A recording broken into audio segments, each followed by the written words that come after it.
சீரியல்களின் full எபிசோடுகளை Sun டிவியில் ஒளிபரப்பான உடனே எக்ஸ்க்ளூசிவாக சன் நெக்ஸ்டில் மட்டும் ஃப்ரீயா பாருங்கள்.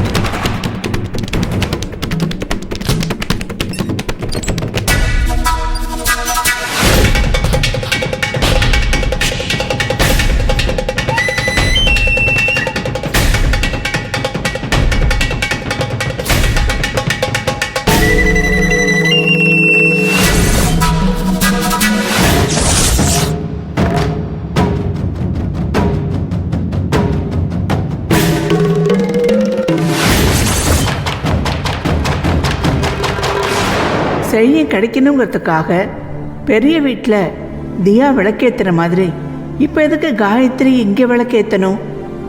ரொம்ப தப்பா இருக்கே. ஏய் காயத்ரி,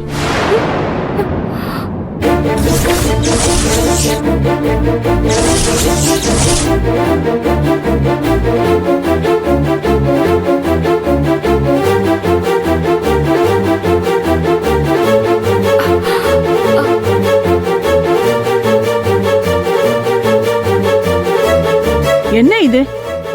அங்க தியா 21 திரிய போட்டு விளக்கேத்துற மாதிரி இங்க நீயும் விளக்கேத்தி வச்சிருக்க. எதுக்கா இதெல்லாம் பண்ற? உன் மனசுல நீ என்னதான் நினைச்சிட்டு இருக்க? பாட்டி, அது வேற ஒண்ணும் இல்ல பாட்டி. எனக்கும் சொந்த பந்தம்னு சொல்லிக்க யாரும் இல்ல. எனக்கும் நல்ல பையனா பார்த்து கல்யாணம் பண்ணிக்கணும், என் வாழ்க்கையும் நல்லா இருக்கணும்னு நினைக்க எனக்குன்னு யாரும் இல்ல பாட்டி.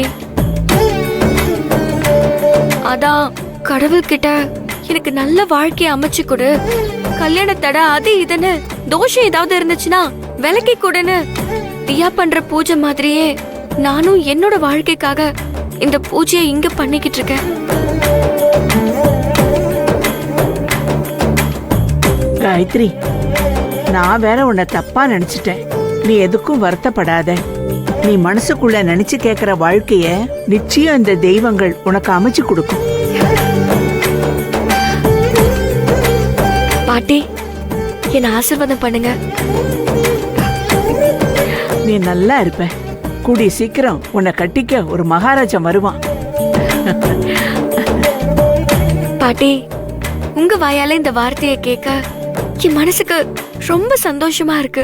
காயத்ரி, இந்த குடும்பத்துல இருக்கிறவங்களுக்காக நீ எது செஞ்சாலும் அது தப்புன்னு உன்னை காயப்படுத்திக்கிட்டே இருக்காங்க.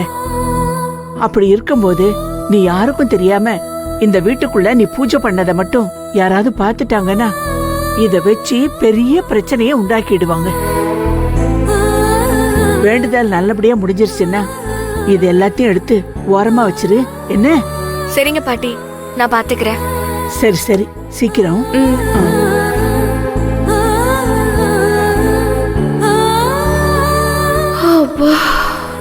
தப்பிச்ச.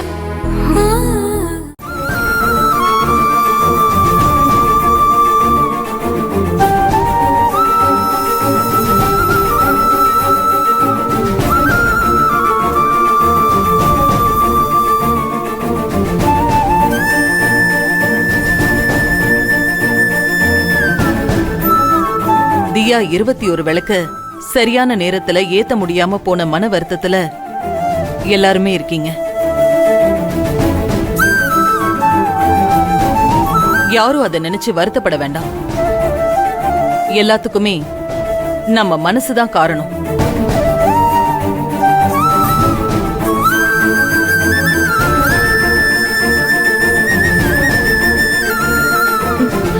என்னங்க இந்த கல்யாணம் வேண்டான்னு சொல்லுவாங்கன்னு பார்த்தா இப்படி பேசிட்டு இருக்காங்க.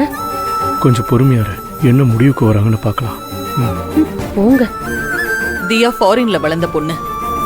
அவளுக்கு இந்த மாதிரி விஷயத்துல எல்லாம் அனுபவம் இல்ல. அதனாலதான் சரியான நேரத்துக்கு இதை செய்ய முடியாம போயிடுச்சு. இதனால செழியனுக்கும் தியாவுக்கும் கல்யாணம் பண்ண பிராப்தம் இல்லாம ஆயிடாது. இத யாரும் பெருசா எடுத்துக்க வேண்டாம்.